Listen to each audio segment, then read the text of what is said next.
لله الذي قال في كتابه الكريم وهو أصدق القائلين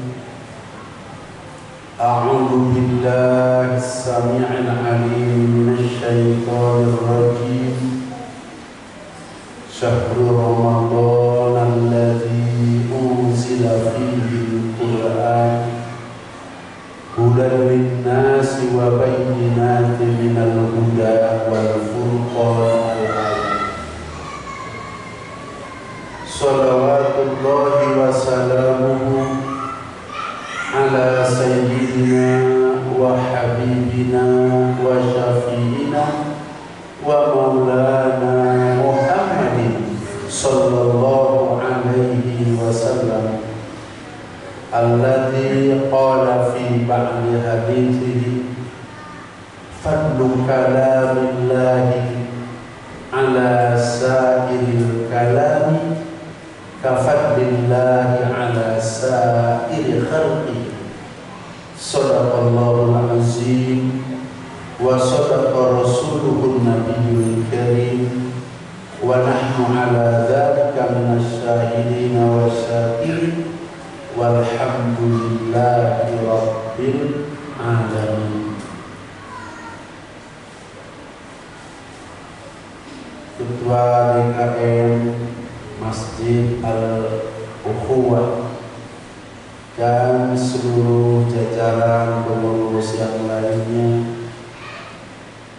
yang saya hormati dan semoga dimuliakan oleh Allah Subhanahu wa taala baik di dunia maupun di akhirat kelak. Para habaib, para alim ulama, asatidz wal asatijah, para orang tua, para tokoh masyarakat, tokoh pemuda, hadirin kaum muslimin wal hadirat kaum muslimat, baik yang duduk di di Masjid Al-Ukhuwah maupun yang mengikuti media di mana saja berada, rahimakumullah. Dari lubuk hati kita yang paling dalam mengawali acara kita, marilah kita bersama-sama memanjatkan puji serta syukur kehadirat Allah Subhanahu wa taala atas anugerah agung, anugerah besar yang Allah Subhanahu wa taala berikan saat ini kepada kita. Apakah anugerah agung, anugerah besar itu? Yang pertama, anugerah di mana Allah Subhanahu wa taala mengabulkan doa kita. Sejak bulan Rajab, bulan Sya'ban, kita berdoa kepada Allah Subhanahu wa taala mengikuti doa Nabi kita Muhammad sallallahu alaihi wasallam. Allahumma barik lana fi Rajab wa Sya'ban wa balighna Ramadan. Allah sampaikan usia kita di bulan Ramadan.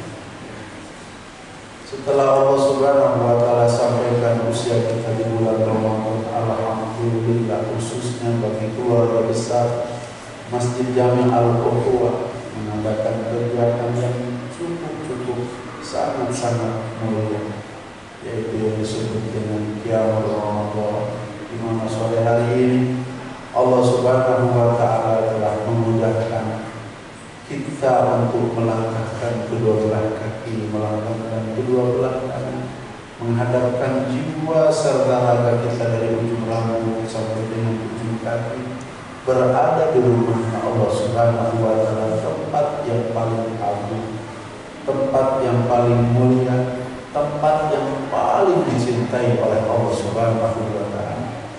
Harapan kita pulang dari sini, Allah menularkan tempat ini kepada kita sehingga kita menjadi orang yang diagungkan Allah, orang yang dimuliakan Allah, orang yang dicintai oleh Allah Subhanahu wa taala.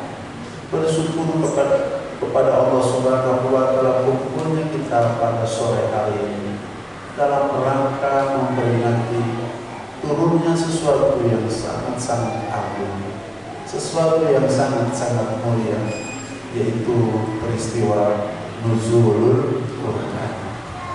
Salawat beserta salam semoga dilimpahkan kehadiran kita baginda Nabi besar Muhammad sallallahu alaihi wasallam. Hadirin kaum muslimin wal hadirat kaum muslimat rahimakumullah. Ada kurang lebih 32 nama Al-Quran, dan ke-32 nama itu diberikan oleh Allah Subhanahu wa Ta'ala sendiri. Akan tetapi dari 32 nama tersebut, yang paling masyhur adalah nama Al-Quran. Sehingga ketika kita mendengar nama Al-Quran, pasti yang ada di pikiran dan ada di benak kita adalah Al-Quran itu adalah kitabnya Allah Subhanahu wa Ta'ala. Berbicara tentang di mana Allah Subhanahu wa Ta'ala memberikan nama terhadap kitabnya adalah Al-Quran, tentu kita bertanya, kenapa Allah Subhanahu wa Ta'ala memberikan nama terhadap kitabnya dari salah satu 104 kitab yang diturunkan oleh Allah Subhanahu wa Ta'ala, yang satu ini namanya Al-Quran. Kita juga pernah memberikan nama kepada anak kita, nama kepada cucu kita, nama kepada cicit kita. Tentu di balik penamaan itu ada maksud dan tujuan. Kalau kita saja ketika memberikan nama kepada anak kita, cucu kita, cicit kita ada maksud, bagaimana mungkin Allah memberikan nama kitabnya? Dari 104 kitab ada satu kitab yang bernama Al-Quran. Jawabannya Bapak Ibu sekalian adalah hadis baginda Nabi besar Muhammad sallallahu alaihi wasallam, di mana 14,5 abad yang silam Rasulullah sallallahu alaihi wasallam bersabda dalam salah satu hadisnya, fadlu kalamillah ala sairil kalami kafadlillah ala sairil khalqi. Keagungan, kemuliaan, keluhuran kalamullah dibanding dengan kalam-kalam yang lain, maka seperti kemuliaan Allah dibanding dengan seluruh makhluk. Artinya apa? Bahwa kemuliaan kalamullah yang bernama Al-Quran sebanding dengan kemuliaan Allah Subhanahu wa Ta'ala. Karena Al-Quran tidak mungkin dipisahkan dengan zat yang mengeluarkan Al-Quran itu. Karena kalam Allah tidak mungkin dipisahkan dengan zat yang mengeluarkan kalam. Sehingga antara Allah Subhanahu wa Ta'ala dengan Al-Quran, dengan kalamnya, seperti gula dengan manisnya, seperti garam dengan asinnya. Oleh karenanya ulama mengatakan bahwa Al-Quran adalah kalamun qadim. Artinya bahwa Al-Quran bukan makhluk, tapi Al-Quran adalah bersenyawa dengan Allah Subhanahu wa Ta'ala. Inilah kemuliaan Al-Quran, seperti kemuliaan Allah dibandingkan dengan seluruh makhluk. Oleh karena setiap apa saja yang bersentuhan dengan Al-Quran pasti dimuliakan oleh Allah Subhanahu wa Ta'ala. Jangan jauh-jauh, kertas yang ditulis di atasnya adalah Al-Quran. Ketika itu kertas tidak ditulis di atasnya Al-Quran, itu kertas bisa buat orang, itu kertas bisa buat apa saja, bahkan buat yang terhina sekalipun itu kertas bisa dilakukan. Akan tetapi ketika kertas ada hubungan dengan Al-Quran, kertas itu ditulis huruf-huruf Al-Quran, jangan satu Quran, sepotong lembar Al-Quran, di sebelah sana ada yang menginjak-injak. Kita semuanya akan berhenti pengajian ini, akan mengutuk orang itu. Kenapa? Karena di kertas itu tertulis sesuatu yang sangat-sangat agung dan sangat-sangat mulia. Jadi kaum muslimin wal hadirat kaum muslimat rahimahullah, kita juga mungkin bertanya kenapa bulan Ramadan adalah disebut sayyidul syuhur, raja daripada bulan-bulan, di mana Allah Subhanahu wa taala menciptakan 12 bulan. Kemudian dari 12 bulan dipilih oleh Allah Subhanahu wa taala ada satu bulan yang disebut dengan sayyidul syuhur, raja daripada bulan-bulan. Kenapa itu bulan Ramadan disebutnya sayyidul syuhur, bulan induk daripada bulan-bulan, raja daripada bulan-bulan? Jawabannya karena di bulan Ramadan diturunkan Al-Quran oleh Allah Subhanahu wa ta'ala. Kemudian kita juga ingin bertanya, dari sekian malaikat yang diciptakan oleh Allah Subhanahu wa ta'ala, padahal malaikat di hadapan Allah Subhanahu wa ta'ala sama, akan tetapi ada seorang malaikat yang memiliki kedudukan sayyidul malaikat, raja daripada malaikat.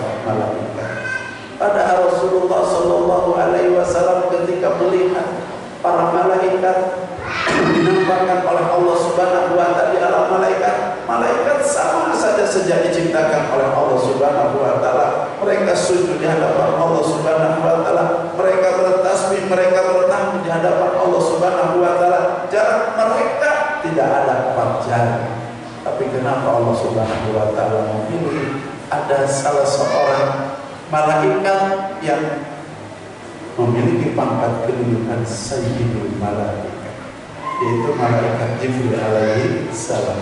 Karena malaikat Jibril ditugaskan oleh Allah Subhanahu wa ta'ala membawa Al-Quran kepada Nabi kita Muhammad sallallahu alaihi wasallam. Yang ketiga, 124.000 nabi, 124.000 rasul. Kemudian Allah Subhanahu wa ta'ala memilih ada satu nabi, satu rasul yang memiliki pangkat kedudukan sayyidul anbiya wal mursalin. Kurang apa hebatnya Nabi Nuh alaihissalam? Kurang apa hebatnya Nabi Ibrahim alaihissalam? Kurang apa hebatnya Nabi Musa alaihissalam? Kurang apa hebatnya Nabi Isa alaihissalam? Tapi nabi-nabi itu oleh Allah Subhanahu wa ta'ala tidak dipilih menjadi sayyidul anbiya wal mursalin. Pilihan sayyidul anbiya wal mursalin jatuh kepada baginda Nabi Muhammad sallallahu alaihi wasallam. Jawabannya karena Nabi kita Muhammad sallallahu alaihi wasallam diturunkan Al-Quran, sehingga beliau jauh lebih mulia, lebih agung dibandingkan dengan nabi-nabi yang lain. Kemudian kita juga ingin bertanya, ada satu kaum yang oleh Allah Subhanahu wa ta'ala dinobatkan sebagai khairul ummah, kuntum khairul ummah, kalian sebaik-baik umat, kata Allah Subhanahu wa ta'ala. Ini yang mengatakan bukan malaikat, yang mengatakan bukan nabi, bukan rasul, akan tetapi Allah Subhanahu wa ta'ala sendiri. Kenapa khairul ummah itu tidak diberikan kepada umat Nabi Nuh alaihissalam?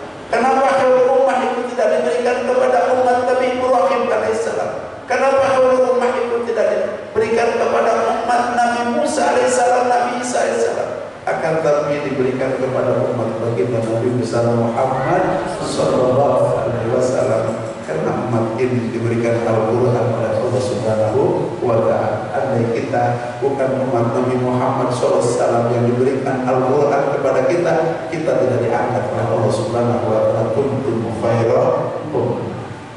Bapak Ibu sekalian yang dirahmati oleh Allah Subhanahu wa ta'ala, bukan seorang nabi, bukan seorang rasul, bukan seorang wali, bukan seorang ulama, bukan seorang kiai, bukan seorang asatidz wal asatidzah, akan tetapi ia gemar menghafal Al-Quran. Seorang anak yang soleh, Allah Subhanahu wa Ta'ala besok di akhirat akan memberikan syafaat sedikitnya kepada 10 keluarga. Bahkan lebih jauh daripada itu, Allah Subhanahu wa Ta'ala akan berikan 2 mahkota, dan mahkota itu akan disematkan kepada ibu dan bapaknya. Dia bukan hanya ahli surga, akan tetapi dia akan menjadi pemberi syafaat untuk masuk ke dalam surganya Allah Subhanahu wa Ta'ala sedikitnya dalam keluarga, adalah 10 keluarga. Siapa dia? Adalah seorang yang menghafal Al-Quran, seseorang yang dalam benak, dada, pikirannya adalah Al-Quran. Ini hebatnya Al-Quran. Bahkan ada seorang yang mundar-mandir datang ke Masjid Nabawi, padahal dia sama sekali tidak mampu membaca Al-Quran. Dia adalah orang yang sangat bodoh terhadap Al-Quran, akan tetapi kecintaan terhadap Al-Quran sangat-sangat luar biasa. Sehingga apabila dia sudah selesai sholat tahiyatul masjid, mendekati orang yang bisa baca Quran, dia bilang, "Iqra, baca ini Al-Quran. Aku tidak bisa membaca Al-Quran, biar aku mendengar saja Al-Quran."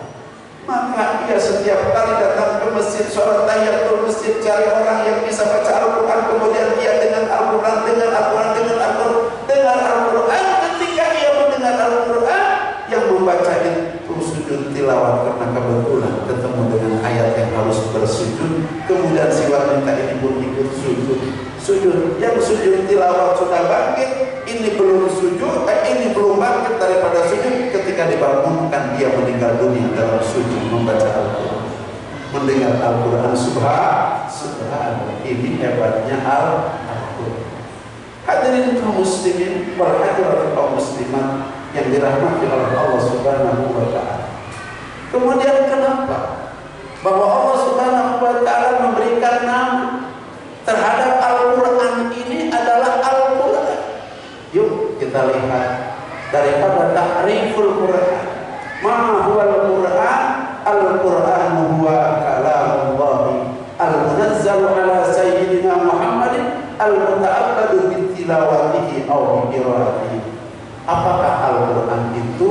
Al-Quran itu adalah kalamullah, firman Allah, al-munazzal ala sayyidina Muhammadin, yang diturunkan kepada Nabi kita Muhammad sallallahu alaihi wasallam, al-muta'abbadu bitilawatihi aw biqiraatihi, yang beribadah tilawatnya atau qiraatnya.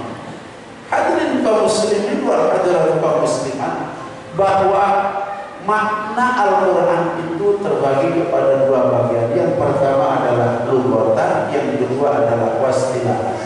Lughatan itu menurut bahasa atau menurut etimologi. Menurut bahasa, bahwa Al-Quran itu adalah bacaan. Jadi kenapa Allah Subhanahu wa Ta'ala menjadikan nama Al-Quran itu bahasa Indonesianya adalah baca? Allah yang Maha Tahu ke depan bahwa bacaan-bacaan itu akan sangat banyak. Kalau kita masuk ke Gunung Agung, kira-kira ada berapa puluh bacaan? Kalau kita masuk perpustakaan, ada berapa itu bacaan? Hari-hari kita masuk ke rumah, ada berapa bacaan? Ada koran, ada komik, ada majalah. Allah Maha Tahu besok akan ada bacaan-bacaan, dan bacaan-bacaan itu banyak. Akan tetapi bacaan-bacaan itu tidak memiliki jaminan apapun di sisi Allah Subhanahu wa Ta'ala. Yang mendapatkan jaminan bahwa bacaan memiliki faedah, memiliki manfaat, hanya satu saja, bacaan Al-Quran. Bisa dibayangkan bapak-bapak, ibu-ibu sekalian yang dirahmati oleh Allah Subhanahu wa Ta'ala, bahwa ketika kita membaca Al-Quran, maka Allah Subhanahu wa Ta'ala setiap satu huruf Allah akan memberikan 10 kebaikan. 10 kebaikan. Jumlah huruf Al-Quran itu dalam satu Quran ada 1.027.000 huruf. Kalau kita di bulan Ramadan khatam satu Al-Quran, berarti kita menghatamkan 1.027.000 huruf kali 10.270.000 kebaikan yang oleh Allah Subhanahu wa Ta'ala akan diberikan kepada kita sekalian. Dan kalau Al-Quran itu subhanallah begitu adalah sesuatu berita yang sangat akurat. Jadi kalau kita ingin tahu berita yang sangat benar, yang sangat akurat, yang sangat hak, baca Al-Quran. Al-Quran cerita tentang masa lalu, Al-Quran cerita tentang masa kini, dan Al-Quran cerita tentang masa yang akan datang. Cerita Al-Quran pasti benar, karena yang bercerita yang membuat masa lalu, yang membuat masa kini, dan yang membuat masa yang akan datang siapa? Allah Subhanahu wa Ta'ala. Dalam Al-Quran ada yang disebut dengan ayat mutasyabihat, ada yang disebut dengan ayat muhkamat. Saya ingin contohkan di dalam surat Al-Baqarah ayat pertama dan ayat kedua. Alif Lam Mim Dzalikal kitabu la raiba fihi hudal lil muttaqin. Ini ada dua ayat. Ayat yang pertama berupa huruf hijaiyah alif, lam, dan mim. Ini disebutnya ayat mutasyabih. Ayat yang kalau nggak ngaji, nggak ngerti, harus duduk dalam majelis semacam ini atau mondok baru ketemu makna. Tapi kalau nggak mondok, nggak duduk dalam majelis ini, nggak akan ketemu. Insya Allah sore hari ini ketemu. Yang kedua ayat Tuhan. Zalikal kitabu la raiba fihi hudal muttaqin. Ini kitab Al-Quran tidak ada keraguan di dalamnya, petunjuk bagi mereka yang memiliki predikat muttaqin. Bagi mereka yang ingin memiliki predikat muttaqin. Ini nggak usah ngaji dengan baca terjemah selesai bisa ketemu artinya. Tapi untuk yang ayat mutasyabihat alif, lam, mim ini perlu kiai yang datang untuk menjelaskan. Sebagian mufassirin menafsirkan bahwa alif, lam, mim, alifnya adalah Allah Subhanahu wa Ta'ala, lamnya adalah malaikat Jibril alaihissalam, sedangkan mimnya Muhammad Rasulullah Sallallahu Alaihi Wasallam. Artinya apa? Bahwa Al-Quran itu datang daripada Allah, diturunkan melalui malaikat Jibril alaihissalam, kemudian diturunkan kepada siapa? Kepada Muhammad Rasulullah Sallallahu Alaihi Wasallam. Kemudian apa Al-Quran itu dijelaskan dalam ayat muhkamat. Zalikal kitab, ini kitab Al-Quran, la raiba fihi, tidak ada keraguan di dalamnya, huda, petunjuk, lil muttaqin, bagi mereka yang ingin memiliki predikat muttaqin. Tidak ada predikat yang paling mulia di sisi Allah Subhanahu wa Ta'ala kecuali predikat muttaqin, pangkat kedudukan orang yang bertakwa kepada Allah Subhanahu wa Ta'ala. Inna akramakum indallahi atqakum. Sesungguhnya orang yang paling mulia di antara kamu sekalian adalah orang yang paling takwa di antara kamu sekalian, karena orang yang takwa itu adalah menjadikan Al-Quran yang sangat mulia menjadi pedoman sehingga Allah muliakan. Ketika orang menjadikan Al-Quran menjadikan pedoman, bahan bacaan, bahan kajian, bahan amalan, bahan rujukan dalam kehidupan, tidak mengambil bahan-bahan yang lain kecuali Al-Quran yang dia jadikan pedoman. Allah Subhanahu wa Ta'ala berfirman, "Faman yattaqillaha yaj'al lahu makhraja wa yarzuqhu min haitsu la yahtasib." Barang siapa yang menjadikan Al-Quran sebagai pedoman, sebagai rujukan di dalam kehidupannya, way of life, sebagai dalam kehidupan, maka Allah Subhanahu wa Ta'ala akan menjadikan dia orang yang diberikan jalan keluar daripada berbagai macam kesulitan. Dan kalau dia tidak punya jalan rezeki, bukan tukang tani, bukan tukang dagang, bukan kerja, bukan juga pejabat, tidak memiliki jalan usaha, Allah akan datangkan rezeki daripada jalan yang tidak pernah juga. Ini jaminan Allah kepada mereka yang menjadikan Al-Quran sebagai pedoman. Ayat yang lain mengatakan, "Wa may yattaqillaha yaj'al lahu min amrihi yusra." Barang siapa yang menjadikan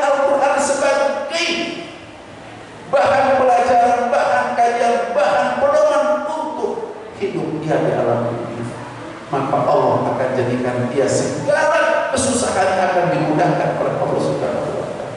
Jadi kalau hari ini kita masih mendapatkan kesusahan sana sini, ragukan diri kita belum menjadikan Al-Quran secara total sebagai pedoman dalam kehidupan. Bahkan bapak-bapak, ibu-ibu sekalian yang dirahmati oleh Allah Subhanahu wa Ta'ala, ini dialamatkan kepada orang-orang yang sedang di sana, yang sedang membangun masyarakat bangsa dan negara. Ngapain mesti pinjam uang keluar kemana-mana? Jadikan di bumi ini Al-Quran sebagai bahan bacaan, Al-Quran sebagai bahan hafalan, Al-Quran sebagai bahan kajian, Al-Quran sebagai bahan amalan, Al-Quran sebagai pedoman dalam kehidupan pribadi, keluarga, bermasyarakat, berbangsa, bernegara. Allah berfirman dalam Al-Quran, walau anna ahlal qura amanu wattaqaw la fatahna alaihim barakatin minas samawati.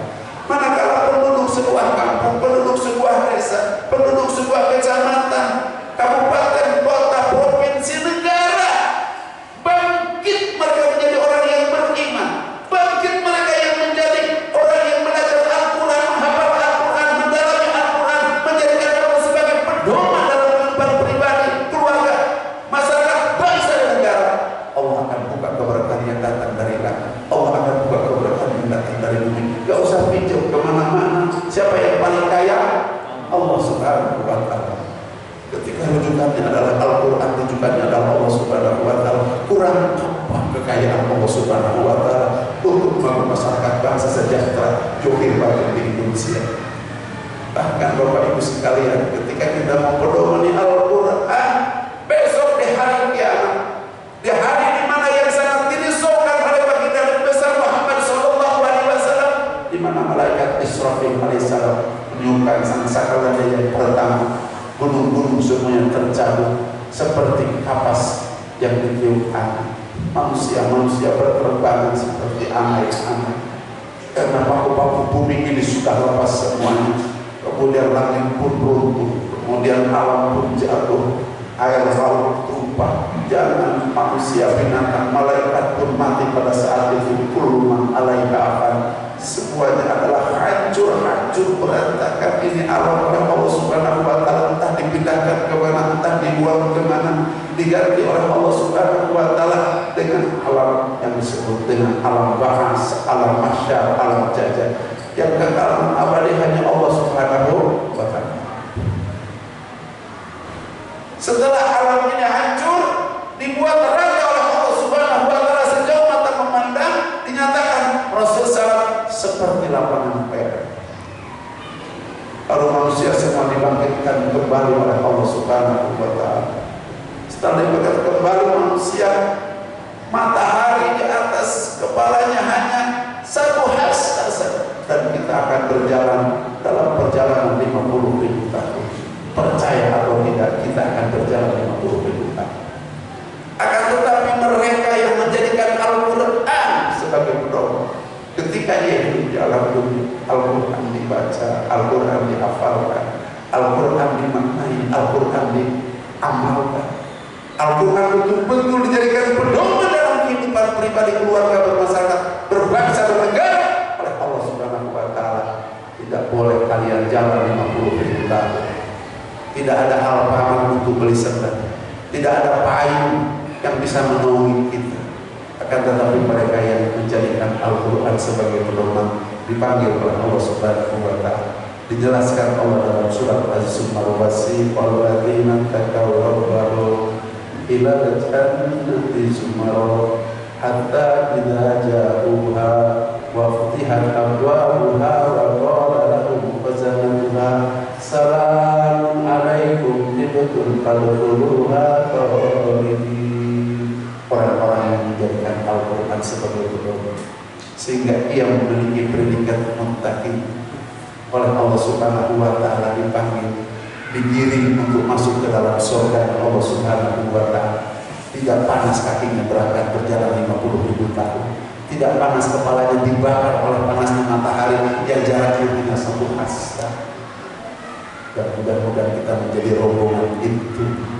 Hatta idza ja'uha, sehingga sampai di depan pintu surga, wa futihat abwabuha, dibuka 8 pintu surga, wa qala lahum khazanatuha, berkata malaikat Ridwan sebagai penjaga pintu surga. Assalamualaikum. Keselamatan buat kalian karena kalian menjadikan Al-Quran sebagai pedoman. Timtum nasib baik buat kalian karena kalian ketika di alam dunia menjadikan Al-Quran sebagai pedoman. Fadkhuluha khalidin. Masuk kalian ke dalam surga dan kalian kekal di dalam. Subhanallah.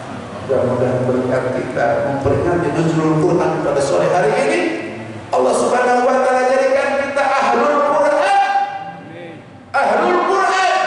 Sehingga kita diselamatkan Allah di dunia, selamatkan Allah di akhirat, kalau dimasukkan dengan Quran ke dalam surga Allah Subhanahu wa taala. Karena Al-Quran itu akan datang di hari kiamat kepada ahlul Quran, memberikan syafaat kepada orang yang suka membaca Al-Quran. Kita teruskan itu makna menurut lughat, menurut bahasa. Sedangkan menurut istilah, kalamullahi al-munazzal ala sayyidina Muhammadin al-muta'abbadu bitilawatihi aw biqiraatihi. Yang kedua kita bahas al-munazzal. Al-Quran itu yang diturunkan oleh Allah Subhanahu wa taala. Saya ini mencoba memakai bahasa agak keren sedikit. Jadi ada 3 terminal Al-Quran. Terminal yang pertama Allah Subhanahu wa taala sendiri. Karena yang mengeluarkan Al-Quran itu adalah Allah. Oleh karenanya terminal pertama adalah Allah. Kemudian Allah Subhanahu wa taala menciptakan apa yang disebut dengan Al-Qalam. Ketika Allah Subhanahu wa taala usai menciptakan Al-Qalam, maka Al-Qalam bertanya kepada Allah Subhanahu wa taala, wahai Rabb, apa tugasku setelah Engkau ciptakan aku, kata Al-Qalam. Maka Allah Subhanahu wa taala berfirman, wahai Qalam, Engkau menuliskan segala sesuatu yang akan aku takdirkan. Jadi semua takdir itu ditulis oleh yang namanya Al-Qalam, termasuk di dalamnya bahwa Al-Quran ditulis oleh Al-Qalam. Di mana Al-Quran ditulis oleh Al-Qalam? Yaitu di Lauhul Mahfuz. Maka Lauhul Mahfuz merupakan terminal kedua Al-Quran. Kemudian yang ketiga, Al-Quran oleh Allah Subhanahu wa taala diturunkan sekaligus ke alam dunia, ke langit dunia, tepatnya di Baitul Izzah. Tepatnya di Baitul Izzah. Kapan diturunkan oleh Allah Subhanahu wa taala? Dijelaskan oleh Allah dalam Al-Quran. A'udzubillahi minasyaitonir rajim. Bismillahirrahmanirrahim. Inna anzalnahu fi lailatul qadr. Allah menurunkan Al-Quran secara sekaligus dari Lauhul Mahfuz ke langit dunia, ditempatkan di Baitul Izzah itu pada malam Lailatul Qadar. Malam Lailatul Qadar itu terjadi setelah malam tanggal 20, yaitu di malam-malam gaji. Oleh karenanya malam Lailatul Qadar itu malam yang penuh berkah, malam yang penuh hikmah, malam yang penuh ampunan, malam yang sangat-sangat mulia. Tidak ada malam mengalahkan kemuliaan malam Lailatul Qadar. Malam-malam daripada Ramadan itu mulia, akan tetapi ada yang lebih mulia dari malam-malam Ramadan, yaitu adalah malam Lailatul Qadar. Kenapa Allah buat mulia di malam Lailatul Qadar itu? Karena di malam itu Al-Quran turun.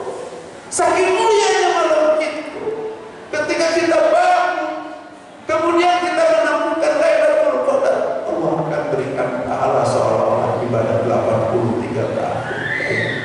Padahal mungkin ibadah kita dalam hitungan jam saja.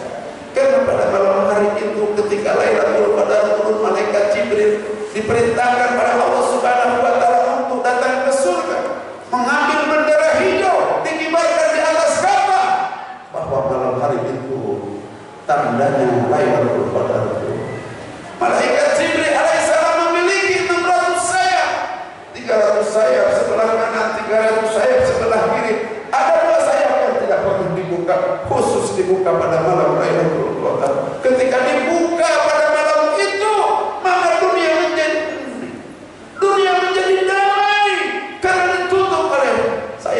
malaikat Jibril, angin pun tidak berhembus. Mereka yang akan mendapatkan Lailatul Qadar turut mendapat kesejukan pada malam hari itu, turut mendapat kedamaian pada malam hari itu, turut tiba-tiba hatinya seperti semakin dekat dengan Allah Subhanahu wa Ta'ala. Mudah-mudahan Allah mendapatkan itu semua kepada kita di malam Lailatul Qadar pada tahun ini.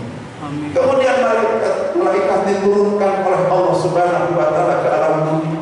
Pada saat malaikat turun ke alam dunia, diberi oleh malaikat Jibril alaihissalam. Kata malaikat Jibril, ini Lailatul Qadar. Kalian bertebaran di muka bumi, cari setiap hamba Allah Subhanahu wa Ta'ala yang berdiri melaksanakan qiyamul lail, yang duduk membaca Al-Quran, yang duduk berzikir kepada Allah Subhanahu wa Ta'ala, berdoa kepada Allah Subhanahu wa Ta'ala.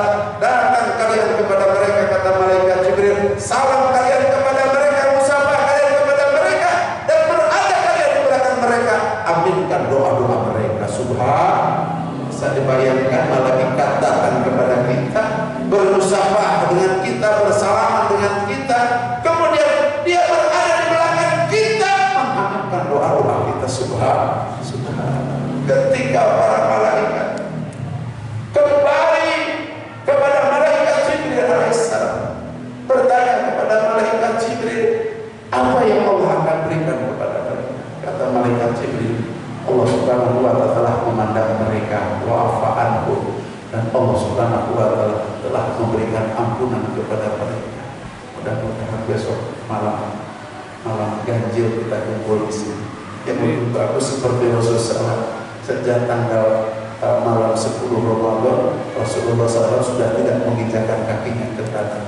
Kalau Rasulullah yang dijamin oleh Allah masuk ke dalam surga, kemuliaannya tiada tara, masih menunggu datang Lailatul Qadar, masa kita tidak nunggu Lailatul Qadar? Jadikan masjid yang bagus ini, yang speakernya sudah alhamdulillah bagus sekarang, kemudian kasetnya sudah bagus, kipasnya sudah bagus, tinggal kita kumpul di sini di malam-malam 10 hari Ramadan. Pastikan bahwa Lailatul Qadar turun, sehingga kita ketika menunggu Lailatul Qadar, karena kita setiap malam ada di sini, insya Allah tahun ini sampai Lailatul Qadar kepada kita. Amin. Sehingga kita diberikan nilai ibadah seolah-olah ibadah 83 tahun.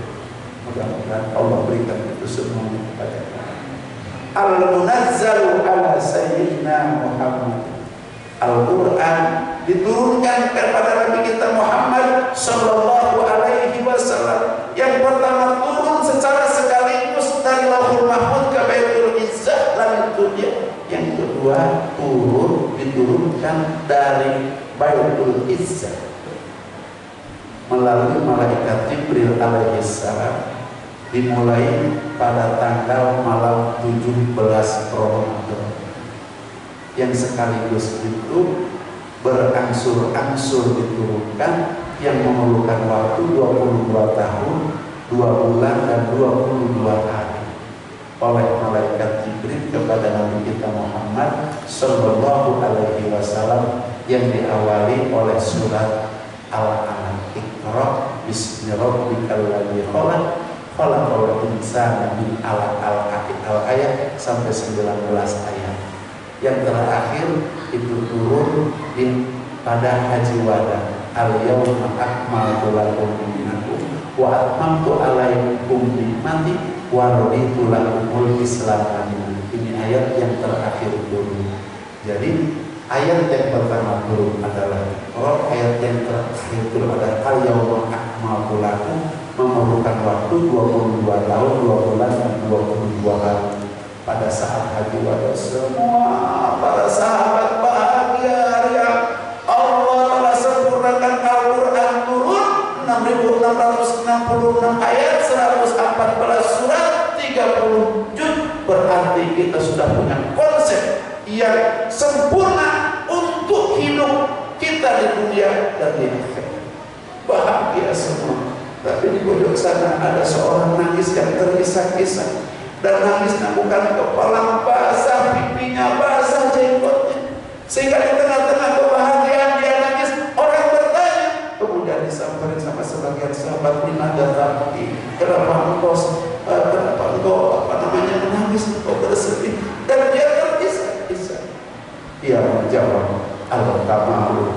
zawal. Kesempurnaan itu dari sebentar Nabi Muhammad kekasih kita akan segera diambil oleh Allah Subhanahu wa Ta'ala. Yang menangis adalah ternyata Sayyidina Umar. Ternyata setelah ayat yang terakhir ini turun, Rasulullah SAW sakit, kemudian Rasulullah wafat. Dan sebelum wafat beliau berdiri, padahal beliau dalam keadaan sakit. Kemudian beliau menyampaikan kepada para sahabat radhiyallahu anhu, seraya yang menyampaikan, mungkin ini tahu siapa yang terhati. Aku ingin sampaikan taraktu fikum amrayn in tamsaktum bihi ma lam tadillu abadan idza Allah rasulullah. Aku ingatkan kepada kalian dua perkara. Manakala kalian berpegang teguh kepada dua perkara ini, kalian tidak akan pernah sesat selama kalian di dunia dan selama kalian di akhirat. Ini wasiat yang ditinggalkan oleh Rasulullah kepada kita. Oleh karena kita pegang Al-Quran ini sebagai bahan bacaan kita, sebagai bahan hafalan kita, sebagai bahan kajian kita, sebagai bahan amalan kita, sebagai rujukan kita dalam berbagai persoalan hidup pribadi, hidup rumah tangga, hidup bermasyarakat, berbangsa dan bernegara. Dosa kita kalau tidak percaya Al-Quran ini tidak dapat menyelamatkan kita di dunia dan di akhirat. Mudah-mudahan yang sedikit ini memberikan pencerahan kepada kita.